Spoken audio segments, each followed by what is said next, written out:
So present Congress government రూలింగ్‌లో ఉంది గదా sir. ముందొచ్చేసి BRS ఉంది. సో రెండిట్లో ఏ పార్టీ మీ పరంగా మంచిగా వర్క్ చేస్తుంది?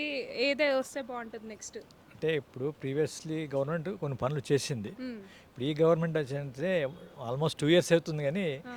అది స్టెబిలైజ్ కాలేదు ఇంత మటుకు. ఓకే. మళ్ళీ అది వాళ్ళ పర్సనల్ ప్రాబ్లమా, లేకపోతే ఫండ్స్ ప్రాబ్లమా, లేకపోతే అదేం ప్రాబ్లం మాకు తెలియదు కానీ ఆ! వాళ్ళైతే ప్రీవియస్ గవర్నమెంట్ లాగా లేకుండా ఇప్పుడైతే వాళ్ళు స్ట్రగుల్ అవుతూ ఉన్నారు మెయిన్గా అది అక్కడ. ఓకే. అది సో ఇంకా 2 సంవత్సరాలు నెక్స్ట్ కూడా మనం రేవంత్ రెడ్డినే చూడబోతున్నాము. అదైతే ఆ! కరెక్టే, అదైతే కరెక్టే. హ్మ్. కానీ వాళ్ళైనా కొన్ని మాడిఫై చేసుకొని పబ్లిక్లో పోయేసి వాళ్ళ పబ్లిక్ సింపతి గెయిన్ చేయడం మంచిది ఓకే. నన్ను అడుగు. Actually okay. అదే చేసుకుంటే ఇప్పుడు వాళ్ళకి ఫ్యూచర్ కూడా బాగుంటుంది. ఓకే. పబ్లిక్ సింపతి అంటే ఇప్పుడు మనకి రీసెంట్ డేస్‌లో హైడ్రా వల్ల గూడా చాలా కోల్పోయామనేసి చాలామంది చెప్తూ ఉన్నారు. సో దాని మీద మీ ఒపీనియన్ ఏంటి?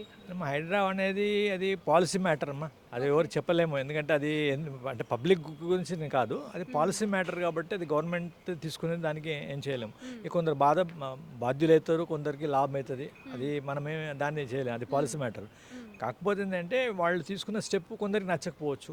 ప్రీవియస్ గవర్నమెంట్ తీసుకోలేదు కాబట్టి వాళ్ళు ఆ గవర్నమెంట్ ఫేవర్ కూడా మాట్లాడవచ్చు. ఓకే. అది సో మీ పరంగా బీఆర్ఎస్సా లేదా కాంగ్రెస్సా? ఇప్పుడు ప్రీవియస్లీ అయితే బీఆర్ఎస్ ఎమ్మెల్యే గారు బాగా వర్క్ చేశారని తెలిసింది. ఓకే. సో దానివల్ల ఆ విధంగా చూస్తే మాత్రము ఆ క్యాండిడేట్ ఎవరైనా బాగుంటే వాళ్ళకు ఓట్లేసి గెలిపించడం మంచిది. ఓకే. సో ఇప్పుడు ప్రెజెంట్ నవీన్ యాదవ్ గారి పేరు ఎక్కువ వినిపిస్తుంది.